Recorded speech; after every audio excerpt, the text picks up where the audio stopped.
등기관들은 그걸 업으로 하는 사람이다 보니까 조금만 달라도 그걸 잘 잡아내거든요. 그래서 주의 깊게 보셔야 됩니다. 네. 모르시겠죠, 계속. 그렇죠. 맞아요, 맞아요. 네, 본인이 이제 돈을 더 썼다는 걸 모르실 수가 있는 그렇더라고요, 거죠. 요즘에. 안녕하세요, 코옥TV 유태진입니다. 오랜만에 인사드리죠.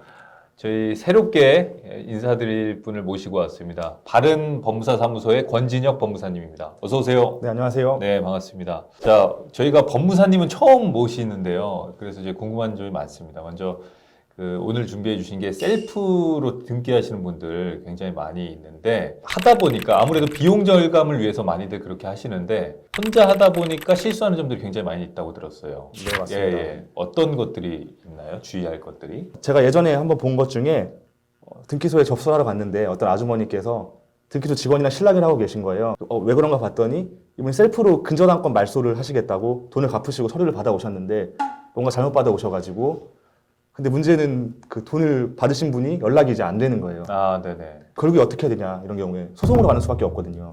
이분 당장 이 부동산 팔거나 해야 되는데 그런 상황이 발생할 수 있기 때문에 이제 특히나 셀프 등기할 때 주의할 사항 위주로 말씀을 드려보겠습니다. 첫 번째로 제일 중요한 게 매도인이 가져오는 서류가 문제가 없는지 확인을 잘 하셔야 되거든요. 네네네. 잔금 현장에서 서류 한번 받으면은 네. 다시 받기가 어렵기 때문에 꼼꼼히 보셔야 됩니다. 아, 그러니까 요즘에 서류가 워낙 이렇게 잘 안내가 되어 있어가지고 거기서도 실수가 일어나는 것들이 있나요? 그러니까 서류를 빼뜨리진 않으시죠, 보통. 네. 뭐 등기 권리증, 인감증명서 이런 것들 빠뜨리진 않으시는데 네.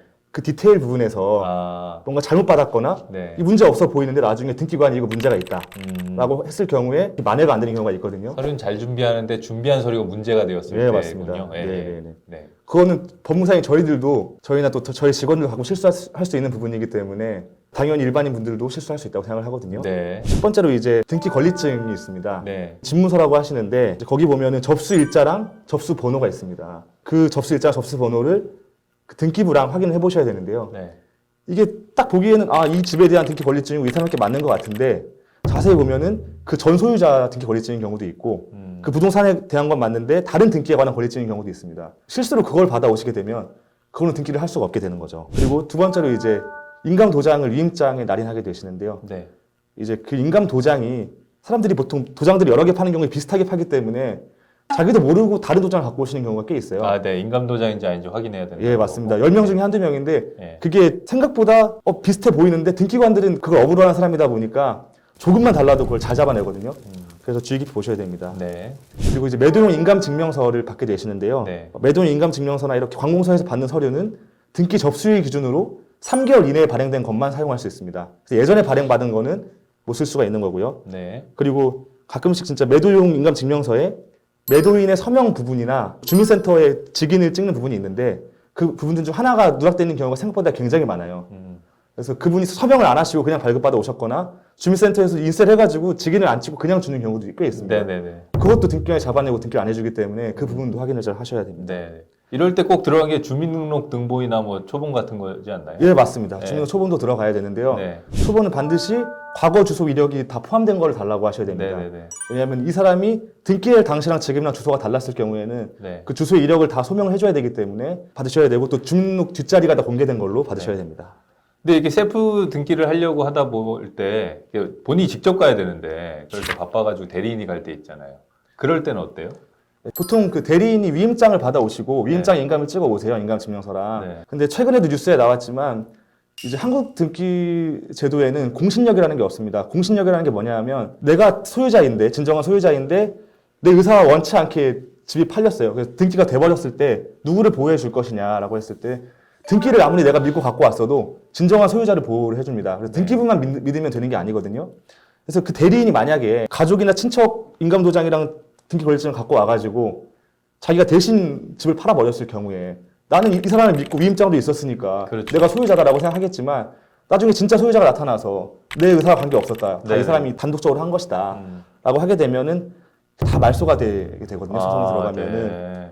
그래서 저희가 추천드리는 방법은 네. 대리인이 나오셨어도 반드시 그 본인과 통화를 최소한 하시고 그리고 가장 중요한 거는 그 미리 말씀을 드릴 때 매도용 인감 증명서를 떼실 때 대리 발급이 아니라 본인 발급으로 꼭 준비를 해달라고 말씀을 하시면 네네. 그러면 최소한 한 번이라도 본인의 의사가 관여된 절차가 있기 때문에 이러한 그렇죠. 경우를 거의 막을 수 있습니다. 그래서 네. 등기는 물론 대리인이 받은 인감증명서로 가능합니다. 네. 하지만 반드시 본인이 발급받으신 걸로 갖다 달라. 네. 본인이 못 나오시게 되면 저희도 그렇게 요청을 드리고 있고요. 그렇게 하시는 것이 안전합니다. 만약에 이렇게 부동산을 옮길 때 근저당이 아직 남아있네 하는 경우도 분명히 있을 것 같거든요. 네, 맞습니다. 그럴 때는 어떻게 해요? 일반적으로 그 대출 받으시거나 해서 근저당권이 있는 경우가 많죠, 집에. 네. 그리고 보통 계약을 하실 때 잔금일 전까지 이 근저당권을 모두 말소하기로 한다. 이렇게 네. 특약을 적습니다. 그런데 매도인 입장에서는 사실 이렇게 큰 돈이기 때문에 미리 말소하기가 어려운 경우가 많거든요. 잔금을 받아가지고 말소하겠다라고 하시는 분들이 더 많아요. 그러면 문제는 나는 그 말소된 부동산을 받아오면서 돈을 줘야 되는데 순서가 내가 돈을 주면 말소하겠다고 하니까 네네네. 그걸 믿고 줘도 되는 것이냐 네. 이제 이런 문제가 있는데 그렇죠. 대부분의 분들은 받아서 잘 말소하시죠. 아, 네. 근데 이제 어떤 분들은 내가 생각한 것보다 대출금이 더 많이 남았을 수도 있고 네. 뭐 다른 것까지 같이 잡힐 수도 있어가지고 사고가 날 수도 있습니다. 그래서 보통 법무사들이 어떤 식으로 하냐 하면 이제 미리 그분이 그 잔금일 기준으로 상환해야 될 원리금이 얼마가 남았는지를 미리 확인을 합니다. 그래서 이날 이분이 얼마를 갚으셔야 된다라고 되어 있으면 그 금액만큼은 잔금을 치르지 않습니다. 일단 아, 네. 그걸 빼고 돈을 주고 네. 그만큼은 같이 은행에 갑시다 해서 그 말소하는 상환하는 은행에 가서 그 돈으로 상환을 같이 하고 네네네. 이분이 해지 요청까지 하는 걸 다 보고 나서 이제 마무리하는 게 되거든요. 네네네. 그래서 아무리 이분이 돈을 받아서 갚겠지라고만 믿으시면 안 되고 그렇죠. 그분과 함께 움직이셔서 은행을 가서 더 말소하는까지 확인하셔야지만 안전하다고 할 수 있겠습니다. 그러니까 이게 지금 법무사 사무소를 대행하면 이런 걸 다 직접 해주시는 그렇죠. 건데 네네. 예, 이제 셀프 등기를 하려다 보니까 손잡고 가야 된다라는 맞습니다. 번거로움이 생길 수 있다는 점이고요. 네, 그죠? 네, 맞습니다. 네. 그리고 또 한 가지가 세금적인 측면도 있을 것 같아요. 법무사들도 되게 이제 신경 쓰는 부분 중에 한 가지인데 네. 왜냐하면 취득세가 감면 받을 수 있는 조항들이 꽤 많습니다. 생각보다. 네. 근데 그런 것들을 무심코 놓칠 수 있는 경우가 많기 때문에 저희들도 신경을 되게 쓰는데 왜냐하면 취득세는 기본적으로 저희가 신고를 하면은 그 구청 세무과에서 신고한 대로 거의 받아주고 당신 이거 감면 될 수도 있습니다 이런 걸 안 알려줍니다. 그렇기 때문에 생애 최초 취득세 감면이라든지 다자녀 감면 또 다가구인 경우에는 한 세대당 면적이 85제곱미터 이하라는 걸 내가 증명을 해야지만 농특세를 감면해주는 그런 것들이 그런 있습니다. 조건이 있군요. 예. 네, 근데 그런 걸 내가 없이 그냥 원래 세율대로 신고를 하게 되면은 구청에서 그대로 받아주고 네. 세금을 끊어주기 때문에 취득세 감면 받을 수 있는 기회를 놓치게 될 수 있습니다. 네, 그렇군요. 네네. 근데 그렇게 잘못 신고했을 때, 네. 잘못 신고했네요라고 먼저 알려주지 않잖아요. 않습니다. 사실. 네, 그죠. 네. 예. 미리 그거는 잘 알아보시고 체크를 하셔야 되는 부분입니다. 네. 네. 그러니까 이게 사실 어떻게 보면 이게 비용 아끼려다가 세금에서 더 많이 나가는 경우들도 덜어 생기는 경우 중에 한 가지인 것 근데 같아요. 모르시겠죠, 계속. 그렇죠. 맞아요, 맞아요. 네, 본인이 이제 돈을 더 썼다는 걸 모르실 수가 있는 그렇더라고요, 요즘에. 나 이런 거 따져보니까 나는 뭐 해봤던 경험도 있고 이제 혼자 할 수 있어 하는 분도 있겠지만 그러면 법무사 사무실에 맡기면 다 해주나? 라고 생각할 수 있을 것 같아요. 근데 분야가 굉장히 다양한 걸로 저도 알고 있는데 네, 맞습니다. 예, 어떤 법무사님한테 맡겨야 돼요, 이런 경우에? 뭐 일단 법무사들이 이러한 매매 이전 등기를 안 하는 사무실은 거의 없다고 보시면 돼서 네. 이제 업무야 잘 처리하시는데 이제 어떤 경우에 맡기시는 게 특히 좋냐라고 여쭤보시면 내가 뭐 잘하는 사람과 거래를 해요. 네네네. 그러면 이제 내가 뭔가 미비해도 그분이 다시 또 협조해 줄 수 있으니까 이런 경우는 내가 시간도 있고 여유도 있으면 셀프 등기 해볼 수 있다고 생각을 합니다. 근데 되게 중요한 거래고 내가 진짜 첫 집 장만하는데 네. 이제 이분 모르는 분에서 사잖아요. 이런 부분에 있어서는 말씀하신 대로 좀 불안하다 네. 싶으시면은 맡기시는 게 안전할 수가 있고 또 나중에 만약에 문제가 생겼을 때 네. 이제 일반 내가 셀프 등기를 하게 되면은 어디 보상받을 수 있는 게 없어요. 네. 근데 법무사들은 중간에서 그 업무를 했기 때문에 과실이 있을 수가 있거든요. 네. 근데 법무사들이 그래서 대부분 5억이나 10억 정도의 보험을 다 가입해 놓습니다. 네네네. 그럼 나중에 법무사한테 청구를 하게 되면 그 보험에서 일부를 네. 손해를 보전받을 수 있는 방법이 있기 때문에 네.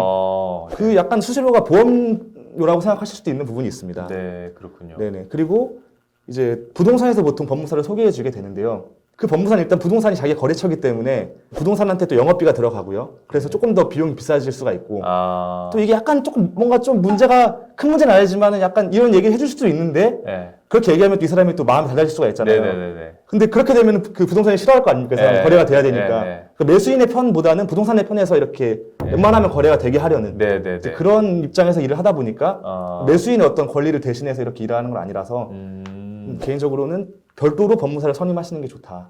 그렇군요. 이게 사실 당연한 구조이긴 한데 누군가를 통하면 유통마진이 남을 수밖에 없는 그래서 이제 직접 별도로 구하든지. 그렇죠. 매수인의 권리니까. 네네네. 네. 그리고 그게 또 본인의 권리 보호에도 도움이 되시는 거고. 네, 그렇군요. 알겠습니다. 그러니까 사실 이런 거 딱 떠올리면 법무사님은 모두 다 나이스하게 해줄 거라는 어떤 기대감은 있잖아요. 네네. 근데 사실 알고 보면 굉장히 다양한 분야를 담당하고 계셔가지고 만약에 저 같은 경우도 부동산에서 일을 줬어요. 네. 그러면 그 계약서를 부동산에 적었는데 이 부분 좀 문제 있는 거 아닙니까라고 클레임 걸기가 어렵거든요. 네네네. 근데 매수인분이 따로 맡기시면은 네. 계약서를 봐드리면서 이 부분을 좀 고쳐달라고 하세요 부동산한테. 이렇게 그렇죠. 얘기를 할 수가 있는 부분이 있어서 맞습니다. 네, 추천드립니다. 네, 알겠습니다. 좋은 말씀 감사합니다. 네, 감사합니다.